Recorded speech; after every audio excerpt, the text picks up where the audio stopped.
Los contenidos del tema Momentos y señales de la parusía se dividen en tres y son: 1. Las fórmulas bíblicas de inminencia, es decir, el Hijo del Hombre vendrá, y se subdivide en algunos temas. 2. Textos bíblicos de incertidumbre, es decir, el Hijo del Hombre vendrá por sorpresa. 3. Los presagios del fin, es decir, la venida será precedida por señales. También está dividido por subtemas. Estas fórmulas hablan sobre la inminencia o cercanía de la segunda venida de Cristo, utilizando expresiones que sugieren que este evento podría ocurrir en cualquier momento.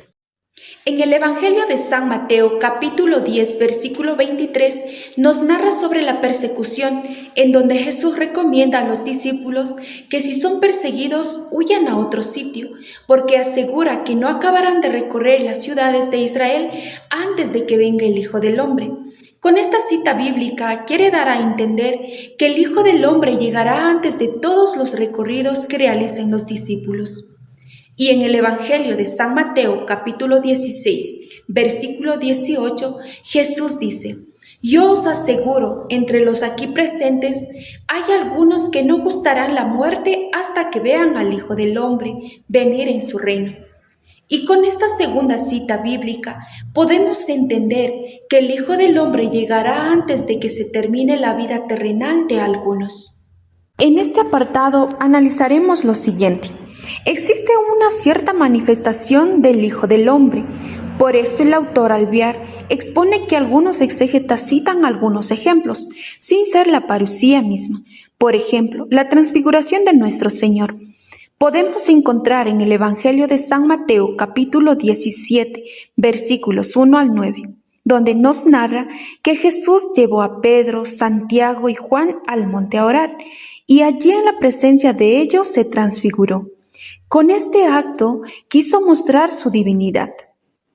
Como segundo ejemplo tenemos entrada triunfal de Jesús en Jerusalén. Encontramos en el Evangelio de San Marcos capítulo 11 versículos 1 al 11, donde nos narra que la multitud le daba glorias y alabanzas, reconociéndole como el Rey de los judíos, es decir, la identidad mesiánica de Jesús. Y por último, el Pentecostés. En los Hechos de los Apóstoles capítulo 2 versículos 1 al 11, donde citan que el Espíritu Santo vino en lenguas de fuego, en la cual podemos entender que el Espíritu Santo vino a vivificar la comunidad de salvación escatológica. El autor Alvear explica que las expresiones proféticas y apocalípticas en la Biblia tienen un propósito claro, y según él, estas expresiones cumplen tres funciones principales.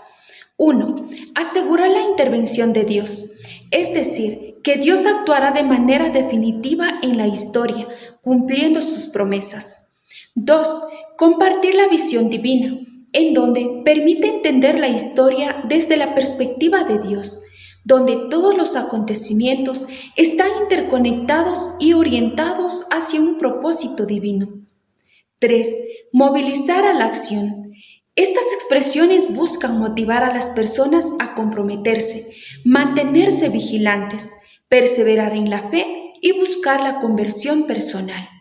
En conclusión, podemos decir que las expresiones proféticas y apocalípticas no solo anuncian lo que vendrá, sino que inspiran confianza en Dios, ofrecen una visión global de la historia y llaman a vivir con fe activa y compromiso.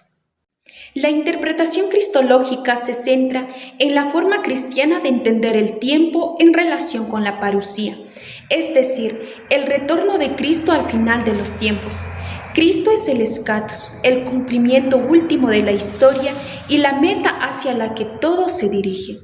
Esto significa que, con la encarnación, su nacimiento como hombre y su resurrección gloriosa, Cristo ha inaugurado la etapa final de la historia. En nuestra perspectiva cristiana, el tiempo no se mide en años o días hacia el final, sino en términos de significado espiritual. La cercanía del fin no se calcula en el calendario, sino en la relación con Dios. Por ende, la espera del regreso de Cristo no se trata de calcular fechas exactas o anticipar eventos cronológicos específicos, sino de una actitud espiritual y teológica. Se entiende que la cercanía de la parusía depende más de cómo vivimos nuestra fe aquí y ahora, confiando en la promesa de Cristo que de un calendario con fechas fijas. El autor Alvear en este subtema cita el Evangelio de Mateo capítulo 24, en donde nos narra el discurso escatológico, cuando Jesús menciona que el templo no quedará piedra sobre piedra, y los discípulos le preguntan que cuándo será la señal de la venida y del fin del mundo. El autor explica que el templo y el mundo son un mismo misterio, es decir, morir a todo lo creado y dar paso a lo nuevo. También, Alvear explica que la proximidad mencionada no necesariamente se refiere a un tiempo literal, sino a una proximidad teológica. Esto significa que, desde que Jesús vino al mundo, la humanidad ya está en el último acto de la historia según el plan de Dios, aunque no sabemos cuándo será el final definitivo. Se resalta que las descripciones del fin del templo y del fin del mundo pueden entenderse como parte de un único misterio, el proceso de transformación que implica la muerte de lo antiguo para dar paso a algo nuevo y regenerado. Un ejemplo sencillo que puedo citar es lo siguiente. Vamos a imaginarnos a un árbol viejo que debe caer para que en su lugar crezca un bosque nuevo y saludable. La caída del árbol representaría como la destrucción del templo o la muerte de Jesús, que simboliza un paso necesario para una transformación mayor que es un mundo regenerado, y esto representaría el bosque nuevo. Todo forma parte de un solo proceso, el plan de Dios para renovar su creación. Continuando con el segundo tipo de pronunciamiento, textos bíblicos de incertidumbre, encontraremos en los pasajes bíblicos que la parusía es secreta, que ni el Hijo del Hombre conoce cuándo será el suceso, y peor aún, afirmar una fecha ya que es conocida solo por Dios. El autor Alvear invita a profundizar en dos textos bíblicos, las cuales son, primero, es el Evangelio de San Marcos, capítulo 13, versículo 32.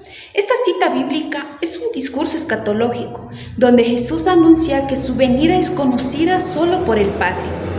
El segundo es Hechos de los Apóstoles, capítulo 1, versículos 6 al 7.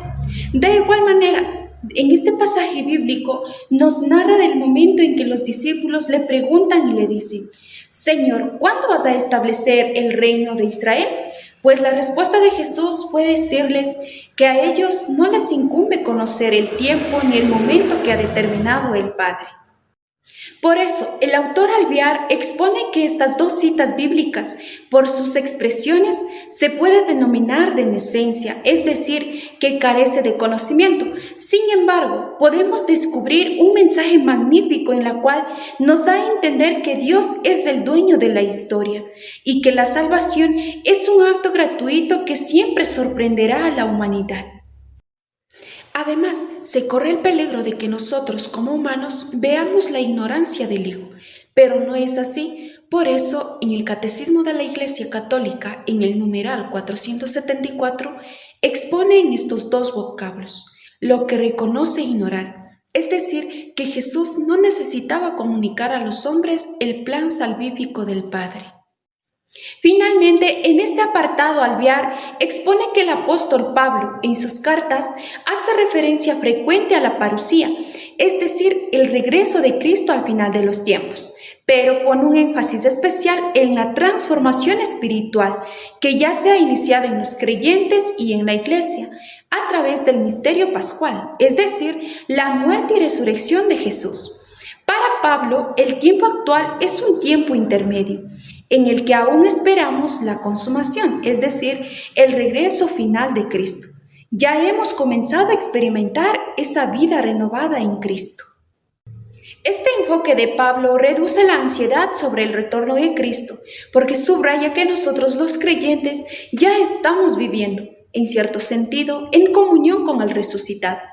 La espera entonces no es solo una inquietud o ansiedad, sino que es una tensión dulce, llena de esperanza, que nos conecta con la vida de Cristo ya presente en ellos.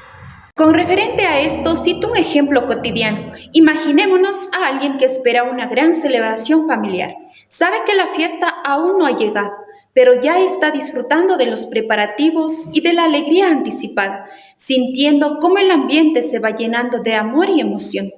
Aunque espera el momento principal, ya está viviendo parte de la alegría que traerá el evento, lo cual hace que la espera sea más llevadera y esperanzadora.